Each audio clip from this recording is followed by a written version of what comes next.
ஓம் சிவாய நமஹ, ஓம் சுத்தாய நமஹ, ஓம் புத்திப்பிரியாய நமஹ, ஓம் சாந்தாய நமஹ, ஓம் பிரம்மச்சாரிணே நமஹ. அந்த தப்பிச்சு போன பையன் எனக்கு ஃபோன் பண்ணாங்க. என்ன சகல சொல்ற? உனக்கு கால் பண்ணியிருந்தானா? எங்க இருக்கானா அவன்? அவனை சிவனாண்டி தாங்க பிடிச்சு வச்சிருந்திருக்காரு. அந்த பையனை கொண்டுட்டு அந்த பழியை என் மேலே போடலாம் தாங்க பிளான் பண்ணியிருக்காங்க. அந்த பையன் இதெல்லாம் கேட்டு அங்கேருந்து தப்பிச்சு வந்து தான் எனக்கு ஃபோன் பண்ணியிருக்கான். என்ன சகல சொல்ற? அந்த சிவனாண்டி கொலை பண்ண பார்த்தானா? அவன் என்னை ஒரு கோயிலுக்கு வர சொல்லி தாங்க எனக்கு ஃபோன் பண்ணான். நானும் அங்கே போய் தேடி பார்த்தேன். ஆனால் அந்த பையன் அங்கே இல்லை. எனக்கு என்னமோ அந்த பையன் திரும்ப சிவனாண்டி கிட்ட மாட்டிக்கிட்டானோன்னு தோணுது. எப்பா, அந்த சிவனாண்டியை பிடிச்சி 4 சாத்து சாத்தனா உண்மையை தானா சொல்லிட்டு போறான்? இல்லை, அப்படிலாம் அவசரப்பட்டு எதனா பண்ண போய் எல்லாம் தப்பாயிடுச்சுன்னா என்னங்க பண்ணுறது? முதல்ல அந்த பையன் கிடைக்கணும். அவனை வச்சு தாங்க மருதை லாக் பண்ண முடியும். ஏப்பா, அதுக்கு முருகனை சிவனாண்டி எங்க மறைச்சு வச்சிருக்கான்னு முதல்ல நமக்கு தெரியணுமே. ஏங்க ஒன்று பண்ணலாம். சின்னத்தையோட ஃபோனை எப்படியாவது எடுத்து அதுலேருந்து சிவனாண்டிக்கு ஃபோன் பண்ணுங்க. அந்த முருகன் எங்கே இருக்கான்ற இடத்த பற்றி எப்படியாவது தெரிஞ்சுக்க பாருங்க. நம்ம எவ்வளோ சீக்கிரம் அதை தெரிஞ்சுக்கிறோமோ அவ்வளவு நமக்கு தான் நல்லது. இல்லைனா சிவனாண்டியின் சித்தப்பாவும் சேர்ந்து இந்த பையனை எதனா பண்ணிடுவாங்க. சரி சகல, நீ சொல்ற மாதிரியே பண்ணிடுறீங்க.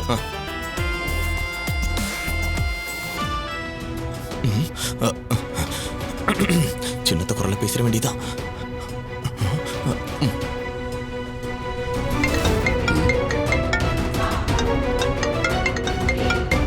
என்ன சந்திரா இந்த நேரத்துல கால் பண்ணிருக்கா? ஹலோ. என்ன சந்திரா இந்த நேரத்துல கால் பண்ணிருக்க? ஏங்க, அந்த முருகனை போட்டு தள்ளிட்டீங்களா? உங்ககிட்ட சொன்ன மாதிரியே இன்னும் கொஞ்ச நேரத்துல அவனை காலி பண்ணிடுவோம். நீ எதுவும் கவலைப்படாத. சரிங்க. பத்திரமா சேஃபான இடத்துல தானே இருக்கீங்க? கார்த்திக்கு அந்த இடம் தெரிய வாய்ப்பு இல்லைல்ல? என்ன சந்திரா இப்படி கேக்குற? இந்த இடத்த அந்த கார்த்தியால எப்பவுமே கண்டுபிடிக்க முடியாது. அப்படி எந்த இடத்துல அவனை அடைச்சு வச்சிருக்கீங்க? நம்ம கோயிலுக்கு பக்கத்துல பழைய அட்டகம்பெனி குடோன் இருக்குல்ல, அங்கதான். ஓ, அந்த இடத்துல தான் அடைச்சு வச்சிருக்கீங்களா? சரிங்க, நான் அப்புறமா கால் பண்றேன். வச்சிடுறேன். சரி. சிவனாண்டி மாமா, ஐ லவ் யூ. மாட்டிக்கிட்டடா என் பம்பர்கட்டு மண்டையா. இத வரேன்.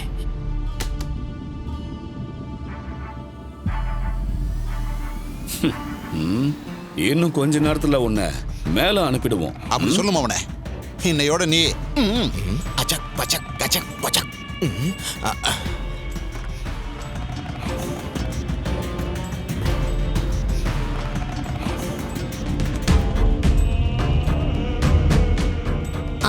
கார்த்தி தம்பி அங்க இருக்காரு.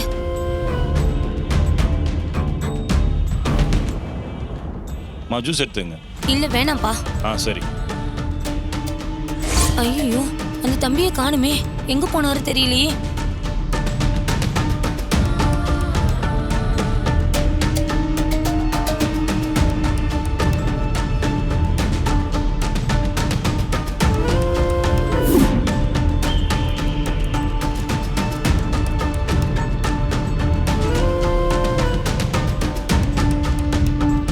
சகல, என்னாச்சுங்க? சின்னத்த குரல்ல நான் சிவனாண்டிட்ட பேசணும்பா. அந்த முருகன் பையில அட்டா கம்பெனில அடைச்சு வச்சிருக்காங்களா?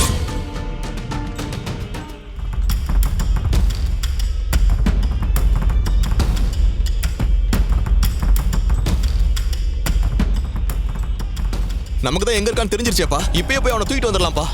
இல்லைங்க, நீங்க இங்கே இருங்க. ஒருவேளை நான் வரத்துக்கு முன்ன பின்ன ஆச்சுன்னா நீங்க தாங்க இங்க இருந்து எல்லாத்தையும் சமாளிக்கணும். நீ சொல்றதும் சரிதான்ப்பா. சரிங்க, நான் கிளம்புறேன். நீங்க எல்லாரையும் கொஞ்சம் ஜாக்கிரதையா பாத்துக்கோங்க. சரி சகல, இங்க நான் பாத்துக்கிறேன். தம்பி, தம்பி, தம்பி கொஞ்சம் நில்லுங்க.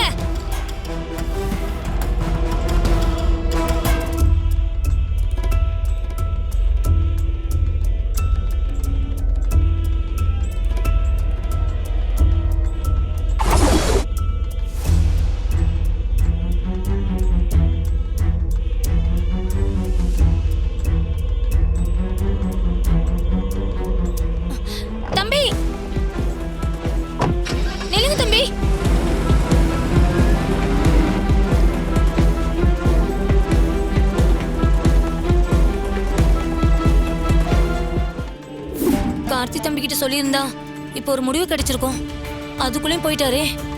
இங்க இருக்கிற மத்தவங்கள நம்பி எப்படி என் பொண்ணு விஷயத்த சொல்றது? பேசாம கல்யாண பொண்ணு ரூமுக்கே போய் அந்த பொண்ணுகிட்ட உண்மையெல்லாம் சொல்லிடலாமா?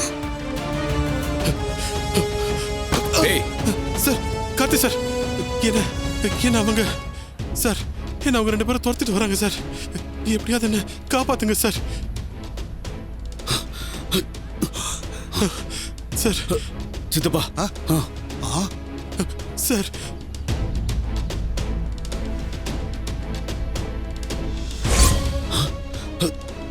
சித்தப்பா அந்த கார்த்தி பைய ஐயோ அவனா வந்துரு. அவன் எப்படி மவனே இந்த இடத்துக்கு வந்தான்? அதான் சித்தப்பா எனக்கும் புரியல. சித்தப்பா எப்படியோ அவன் இங்க வந்ததும் ஒரு வகையில நல்லதுதான். அந்த முருகனை போட்டு தள்ளிட்டு பழிய கார்த்தி மேல போட்டுடலாம். மவனே என்ன பண்ண போற? இருங்க வர.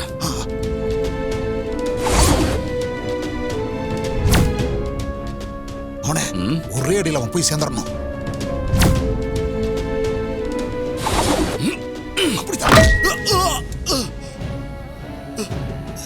டேய் சித்தப்பா போலாம் போலாம் போலாம். வந்துரு வந்துரு. டேய் இங்க பாருடா, இங்க பாருடா.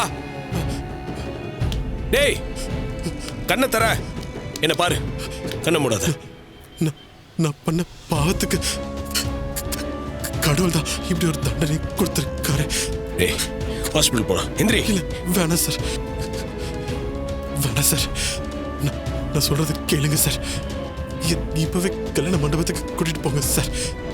அந்த மாப்பிள்ள தான் ரெண்டுன்னு எல்லார்கிட்டையும் சொல்லி அந்த கல்யாணத்தை எப்படியாவது நிப்பாட்டிடலாம் சார். ப்ளீஸ் சார், என்ன கூட்டிட்டு போங்க சார். டேய் அதெல்லாம் ஒண்ணு வேணாம், முதல்ல ஹாஸ்பிட்டல் போலாம். வா எந்திரி. இந்த கல்யாணம் நடக்க போற மாதிரி எனக்கு தெரியல. நீங்க என்ன சொல்றீங்க?